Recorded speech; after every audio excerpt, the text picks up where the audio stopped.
Hello YouTube, the Tribe of the Horror Realm. It's just Chris. Teresa's downstairs sleeping. I'm up here in the office with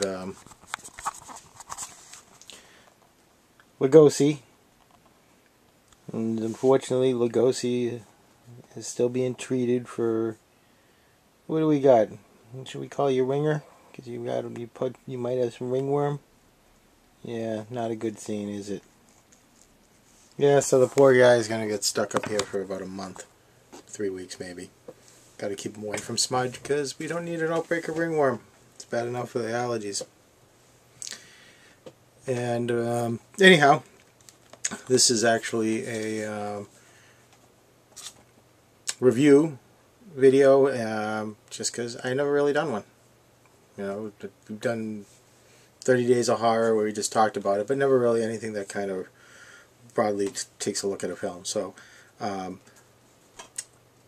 after 2 days of sitting and watching this movie at lunch at work, I'm going to be doing a quick review on Giallo. Of course, the most recent film by Dario Argento. I'm sure that a lot of you have already seen it. In fact, I'm not even going to avoid spoilers or anything. So if you haven't seen it and you intend on seeing it and you don't want it spoiled, go on and search out Cats on Treadmill videos, because I'm probably not going to really hold back. Anyways, of course, most people that are into movies like yourself, myself, really enjoy Argento films, and naturally he's taken kind of a hit in the past few years because his later films have not stood up as well compared to some of his earlier efforts. I mean, you know, it happens. You get old, you can't hit 50 home runs every year. So, and a lot of people had hoped that this was going to be his return to glory, especially when you hear a film that's going to be called Giallo. I mean, he kind of was at the foreground of back in the 70s of the birth of the Giallo film. Unfortunately, this is a very misleading title because it's really not a Giallo as far as the connect the dots of a Giallo film are.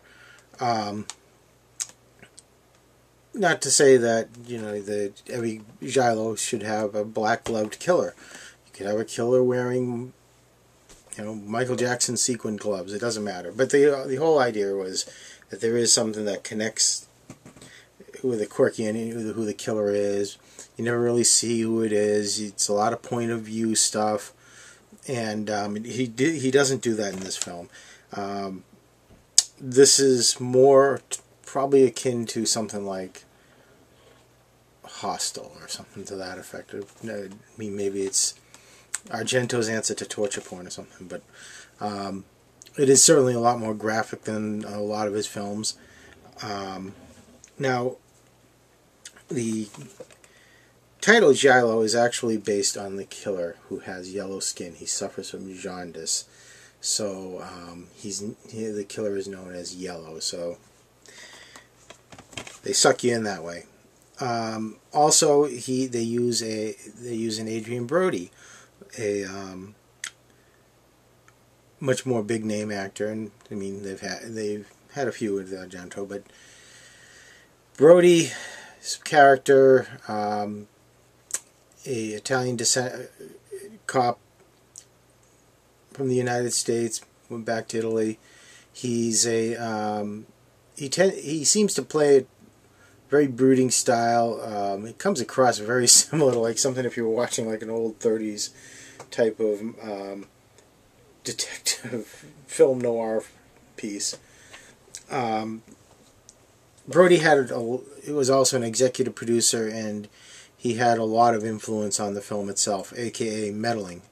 One of the most notorious things that he did was he nixed having Claudio Simonetti have anything to do with the music, which, as anyone knows, when you have a Argento film, it's always positive that you have Simonetti doing the score for it as well, and in this case he didn't. So the music to this comes across as, I don't know, something you'd see out of run-of-the-mill.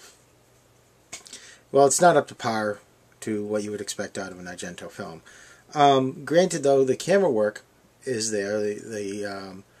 A lot of the angles that Argento used are right there. But the film itself, now, also credited in this is Dario Argento as writer and director. And in fact, it is actually written by two other individuals.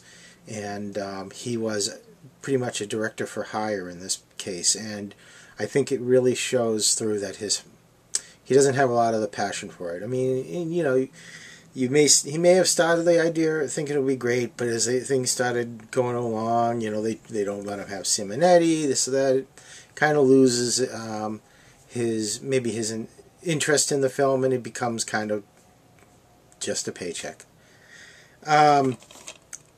So it's unfortunate in that realm. It is not exactly a seat-gripping type of film. There is little things they try to connect with here between the killer, Giallo, and Enzo, the policeman. You see, it's a little, I don't know, maybe it's a little heavy-handed. You know, they both have basement offices where they do their work. Obviously, they both have issues with socializing with people. Yeah, they do. And even the killer himself, if you've seen it, they I don't want to say they look alike, but let's just say that they made sure that the killer probably could match Brody in his proboscis department. They both have these big, huge noses. In fact, the killer, when I saw the killer in this movie, he just reminded me of, like, it was like the bastard son of Iron Maiden drummer Nico McBrain, or McBain, rather. Yeah, he kind of looked like Nico McBain with the big nose spread across, the headband, the long, stringy hair. And that's another thing. Now they brought up the killer. Early on in the film, you're actually introduced to the killer. There's no clever backstory to him. There's no, oh gosh moment. He's just the killer. And that is something that was usually different from Giallo films, that you didn't really see the killer to the end, and there was always some sort of weird connection with him. So it's definitely a departure from what we're used to from the the bird and the crystal plumage, or Profondo Rosso. The other actors involved, I mean, I didn't think much of them really. You had what's her name? I want to say Emmanuel, but it's something to that effect.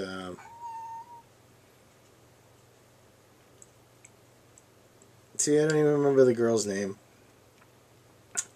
Yeah, Emmanuel Signieri, Lisa Pataki, neither of which kind of stood out. So, more along the lines, instead of Giallo, it's definitely, this was a used copy I got.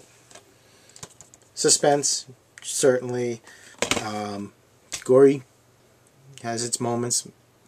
Seen Hostel and Saw, you probably get an idea of some of the things they do. It's not nearly as uber graphic, and in fact, the finale is a little bit of a letdown.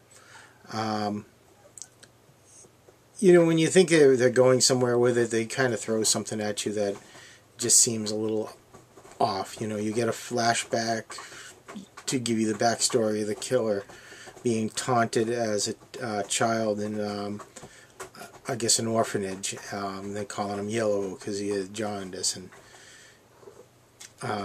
there's a flashback of the woman, his mother, giving birth and giving him up. How the hell,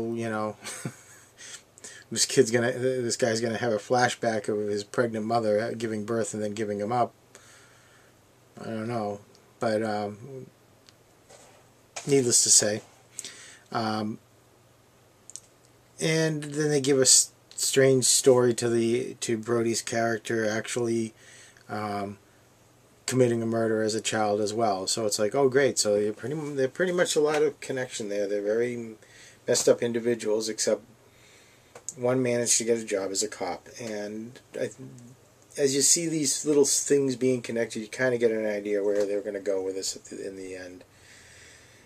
So, is it the worst Argento film? No, not really. It's a film I wouldn't mind seeing again down the line, maybe in a few years, watch it again. But it definitely would be in that argument based on how you feel about him. It's some people are going to say it's the worst. Others say no, this one's worse. It's probably in around where you. And again, depends on how you feel like of the card player. In that area. What? You don't like it either, huh? Anyways, he's upset. He's stuck in this room. So overall, it's mediocre. It's, if you're able to borrow it, and you want to waste 2 hours of your life to check it out, sure, why not? Don't go in expecting a lot, because it's definitely not a return to glory for Argento in any case, but it's not exactly, it's better than the Master of Horror ones he did, as far as, keeping you interested throughout the whole thing. So, anyhow, that's about it on there. As far as, there's really nothing much else on there. It's kind of bare bones except for a trailer, so it is what it is. I mean, it took a few years for this thing to come out because Brody was complaining about not getting paid properly, and the producer and Argento got into an argument, and Argento has been distancing himself from his film, so who knows, maybe he got into saw the final cut of this film and said, oh my god, this thing sucks, I'm not going to, no, please put Alan Smithy as the director. Too late, everyone knows it's you. But, so that's where it is. Giallo, middle of the road. In with card player, probably a little better than the Master of Horror ones. Maybe even a little better than Do You Like Hitchcock? But certainly no return to glory. So that's my take on that movie, and who knows what the heck I'm going to watch for work tomorrow. You have any idea, Lugosi? What should we watch? And tell them what we want to watch. What should we get? Alright. For Lugosi and myself, thanks a lot for watching. Bye-bye.